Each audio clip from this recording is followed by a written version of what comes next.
हैं news reporter network. आप देख रहे हैं न्यूज रिपोर्टर लाइव, सोच आपकी, आवाज हमारी। नमस्कार, आप देख रहे हैं न्यूज रिपोर्टर नेटवर्क और मैं हूं आपके साथ वंदना सती। शुरू करते हैं खबरों का सिलसिला, लेकिन उससे पहले नजर डालते हैं सुर्खियों पर। 13 जुलाई को अंतरिक्ष में चंद्रयान 3 को भेजेगा इसरो। बद्री केदार समिति ने लिखा पुलिस प्रशासन को पत्र, केदारनाथ में यूट्यूब वीडियो और इंस्टाग्राम रील बनाने वालों पर सख्त कार्रवाई की मांग। कैबिनेट मंत्री गणेश जोशी ने भारतीय जनसंघ के संस्थापक श्यामा प्रसाद मुखर्जी की जन्म जयंती पर पुष्पांजलि अर्पित कर उनको श्रद्धांजलि दी। सब्जियों के बढ़ते दामों को लेकर महिला कांग्रेस का सरकार के खिलाफ देहरादून में जोरदार प्रदर्शन। अब खबरें विस्तार से। चंद्रयान 3 का प्रक्षेपण 13 जुलाई को लगभग दोपहर 2:30 बजे किया जाएगा। भारत की चंद्र मिशन चंद्रयान 3 को प्रक्षेपित किए जाने की तैयारी के तहत बुधवार 5 जुलाई को इसकी एनकैप्सुलेटेड असेंबली को इसके लॉन्च व्हीकल LVM-3 से जोड़ दिया गया। LVM-3 इसरो की ओर से इसे विकसित किया गया 3 चरण वाला मध्यम लिफ्ट लॉन्च वाहन है। चंद्रयान 3 के प्रक्षेपण की अनुमित तारीख 13 जुलाई बताई जा रही है। चंद्रयान 3 भारत का तीसरा चंद्र मिशन है, जिसका उद्देश्य अंतर्ग्रह मिशनों के लिए जरूरी नई तकनीकों को विकसित और प्रदर्शित करना है। आपको बता दें कि 22 जुलाई 2019 को चंद्रयान 2 को प्रक्षेपित किया गया था। उस अवसर पर प्रधानमंत्री नरेंद्र मोदी भी श्रीहरिकोटा स्थित सतीश धवन अंतरिक्ष केंद्र पहुंचे थे। केदारनाथ मंदिर के बाहर बीते दिनों में 2 रील जमकर सोशल मीडिया पर वायरल हो रही है। एक वीडियो में मंदिर परिसर में यूट्यूबर द्वारा अपने बॉयफ्रेंड को अंगूठी पहनाकर प्रपोज किया जा रहा था, जबकि दूसरी रील में लड़का एक लड़की की मांग भरते हुए नजर आ रहा था। इन वायरल वीडियो के बाद अब श्री बद्रीनाथ केदारनाथ मंदिर समिति BKTC ने पुलिस को एक पत्र लिखा है। केदारनाथ मंदिर समिति ने पुलिस को लिखे पत्र में मंदिर परिसर के चारों ओर में कड़ी निगरानी रखने और सुरक्षा व्यवस्था सख्त करने की मांग की है। इसके अलावा समिति ने पत्र में यूट्यूबर वीडियो और इंस्टाग्राम रील्स बनाने वालों पर सख्त एक्शन लेने की मांग रखी है। ये पत्र 3 जुलाई को केदारनाथ धाम पुलिस के चौकी प्रभारी में लिखा गया है। बताते बीते कुछ दिनों में तीर्थप्रेमियों ने पुलिस, जिला प्रशासन और मंदिर समिति की व्यवस्था पर सवाल उठाए थे। कैबिनेट मंत्री गणेश जोशी ने आज भारतीय जनसंघ के संस्थापक एवं राजनीतिक चिंतक डॉक्टर श्यामा प्रसाद मुखर्जी की जयंती के अवसर पर देहरादून में डॉक्टर मुखर्जी के चित्र पर पुष्प अर्पित कर उन्हें श्रद्धांजलि दी। इस अवसर पर मंत्री गणेश जोशी ने कहा कि डॉक्टर श्यामा प्रसाद मुखर्जी का पूरा जीवन राष्ट्र की एकता और अखंडता को समर्पित रहा। वे अपने सिद्धांतों से कभी पीछे नहीं हटे। उनका राजनीति और शिक्षा के क्षेत्र में अहम योगदान रहा है। डॉक्टर श्यामा प्रसाद मुखर्जी अखंड और एक भारत के लिए कश्मीर को देश की मुख्य धारा में लाना चाहते थे।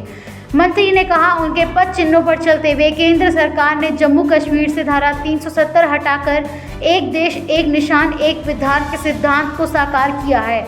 इसके साथ ही उन्होंने कहा कि जम्मू कश्मीर से धारा 370 हटाने के बाद अब POK भी हमारा होगा। देखिए, आज हम उस महान शख्सियत को नमन कर रहे हैं जिसने हमेशा देश की एकता और अखंडता के लिए संघर्ष किया। जिसने कहा था कि एक देश में 2 निशान, एक देश में 2 प्रधान, एक देश में 2 विधान नहीं चलेंगे, नहीं चलेंगे। हम ये नारे लगाया करते थे। जो कश्मीर के अंदर 370 और 35A के विरोध में खड़े हुए थे,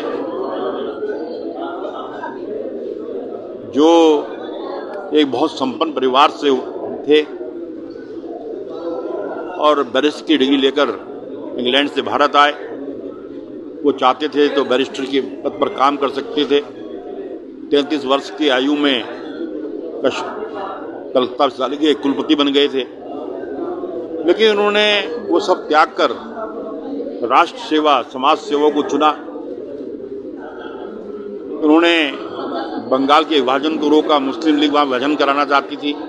आगामी लोकसभा चुनाव को लेकर सभी राजनीतिक दलों ने कमर कस ली है। इसी बीच राजधानी देहरादून में भी लोकसभा चुनाव को लेकर हलचल तेज हो गई है। इसी बीच कांग्रेस के महानगर अध्यक्ष ने बताया कि नगर निगम और लोकसभा की तैयारी को लेकर एक कमेटी का गठन किया है। जो बहुत अच्छा प्रदर्शन करेगी और कांग्रेस एक अच्छी जीत हासिल करेगी। और कांग्रेस विभिन्न मुद्दों को लेकर जनता के बीच में आएगी, जैसे बेरोजगारी, महंगाई और स्मार्ट सिटी को लेकर, मलिन बस्ती के नाम पर जो शोषण किया जा रहा है, ऐसी विभिन्न मुद्दों को लेकर कांग्रेस सड़कों पर जाकर विरोध करेगी और जनहित के मुद्दे समय समय पर उठते रहेंगे। देखिए, महानगर कांग्रेस कमेटी की प्रथम सूची प्रदेश नेतृत्व के बाद अनुमोदन के बाद हम लोग इसको प्रकाशित कर रहे हैं। इसमें सभी समुदाय, सभी जाति के लोग और साथ साथ जो जयपुर अधिवेशन में जो एक क्लॉज था कि 50 साल से कम उम्र के जो लोग, वो भी का भी ध्यान रखते हुए एक हम लोगों ने बैलेंस टीम बनाई है। इसमें 21 उपाध्यक्ष हैं, 31 महामंत्री हैं, 32 सचिव हैं, 2 लोगों को मीडिया की जिम्मेदारी दी गई है और 19 लोग इसमें जो हमारे सीनियर कांग्रेसी जो देहरादून के विशेष आमंत्रित सदस्य के रूप में रखा गया है और एक बैलेंस तौर पे कमेटी का गठन किया गया है, जिसमें कि आने वाले जो आगामी लोकसभा चुनाव और नगर निगम चुनाव में जिसमें कि हम लोग अच्छा प्रदर्शन कर पाए और कांग्रेस अपना पश्चिम ले रहा है, इस सब चीज़ों को ध्यान रखते हुए कमेटी का हमने विस्तार किया। सैनिक कल्याण मंत्री गणेश जोशी ने गुरुवार को देहरादून के गजियावाला में अमर शहीद फ्लाइट लेफ्टिनेंट श्रवण कुमार की 53वीं जयंती पर आयोजित कार्यक्रम में प्रतिभाग कर उन्हें पुष्प अर्पित कर भावपूर्ण श्रद्धांजलि दी। मंत्री गणेश जोशी ने जिला पंचायत द्वारा शहीद फ्लाइट लेफ्टिनेंट श्रवण कुमार की स्मृति में निर्मित शहीद द्वार का लोकार्पण भी किया और इसके साथ ही शहीद के माता पिता को शॉल ओढ़ाकर सम्मानित किया। इस अवसर पर मंत्री ने कहा कि शहीद का सम्मान करना, उसकी वीरता का व्याख्यान करना और उनकी याद को जिंदा रखना हर देशवासी का कर्तव्य है।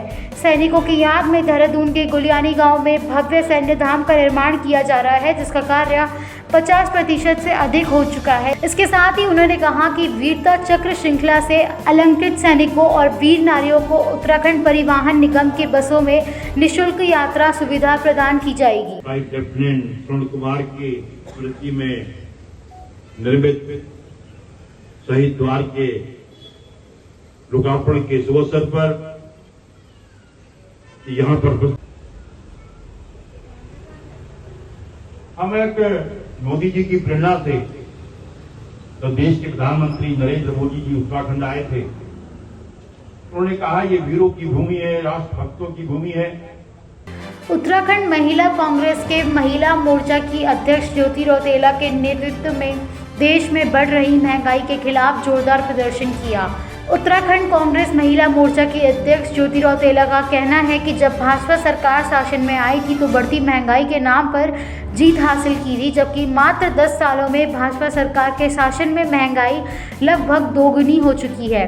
साथ ही ज्योति रौतेला ने कहा कि यदि भाजपा सरकार इस महंगाई को रोकने के लिए जल्दी कोई कदम नहीं उठाती है तो महिला कांग्रेस के व्यापक आंदोलन करने पर मजबूर हो जाएगी।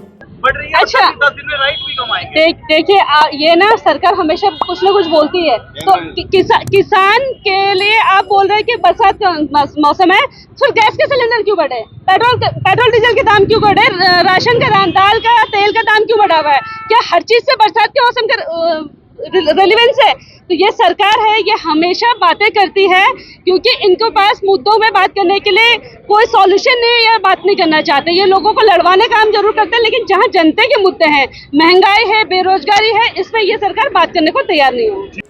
एसएसपी अशोक कुमार ने बताया कि 3 जुलाई को डालनवाला थाना में एक महिला द्वारा शिकायत दर्ज कराई गई थी। महिला की शिकायत थी कि किसी ने उनका पर्स छीना जिसमें 40,000 नकदी और अन्य ज़रूरी सामान था।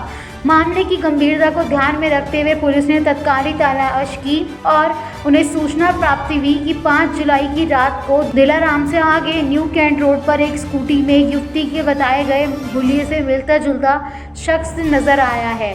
पुलिस ने तत्काल ही आरोपी को गिरफ्तार किया। आपको बता दें कि अभियुक्त के पास से 3 अलग अलग कंपनी के मोबाइल फ़ोन बरामद किए गए। पूछताछ पर उसने बताया कि उसने सिक्किम मणिपाल यूनिवर्सिटी से ऑनलाइन MBA भी किया हुआ है और आर्थिक तंगी के चलते उसने लूट की घटना को अंजाम दिया।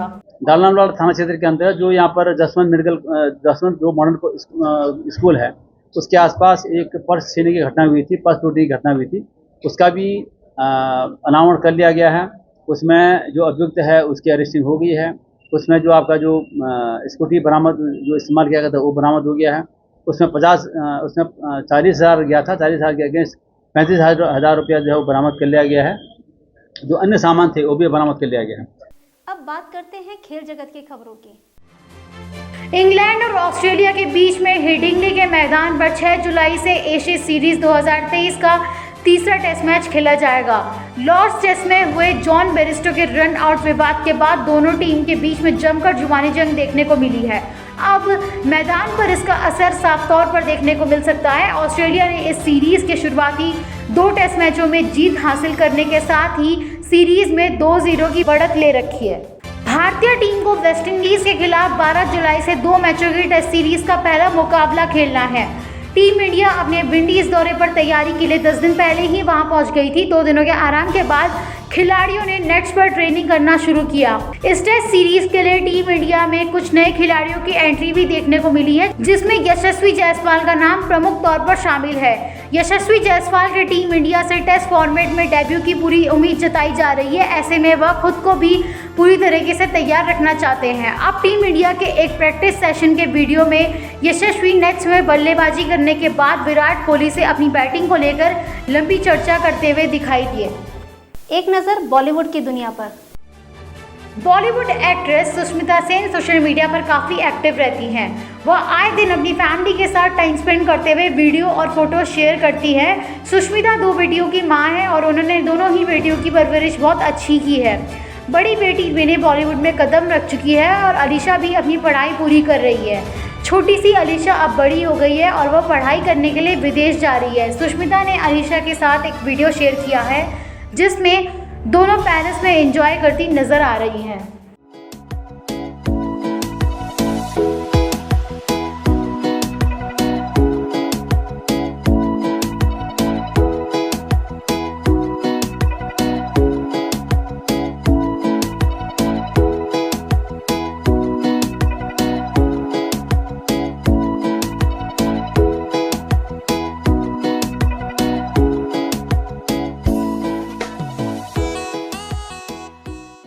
आज बॉलीवुड एक्टर रणवीर सिंह का जन्मदिन है। वह बचपन से ही अभिनेता बनना चाहते थे।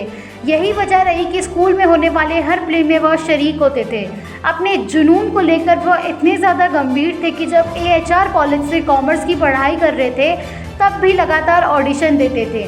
रणवीर सिंह ने महज 13 साल के फिल्मी करियर में ही खुद को टॉप स्टार की लिस्ट में शुमार कर लिया। वह अब तक की गई सभी फिल्मों में उनकी अदाकारी को सहारा गया है। जल्दी उनकी फिल्म रॉकी और रानी की प्रेम कहानी रिलीज होने वाली है, जिससे उन्हें काफ़ी उम्मीदें हैं। तो खबरों का सिलसिला यहीं समाप्त होता है। कल फिर मिलेंगे ताज़ा तरीन खबरों के साथ। देखते रहिए न्यूज़ रिपोर्टर नेटवर्क। धन्यवाद।